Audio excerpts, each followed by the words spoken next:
आदाब नाजरीन, लाजवाल उर्दू खबरों में आपका खैर मकदम। मैं हूं नरेंद्र सिंह ठाकुर। आइए नजर डालते हैं अहम खबर पर।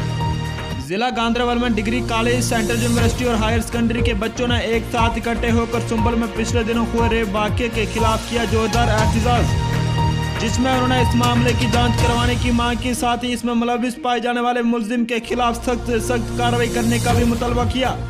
ब्यूरो रिपोर्ट गांदरबल से Mukhtar Shah.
Lajawal Urdu news YouTube channel को सब्सक्राइब जरूर करें और बेल आइकन पर क्लिक करें। बेल आइकन पर क्लिक करने से आपको ताज़ा तरीन खबरों की फौरी जानकारी मिलेगी।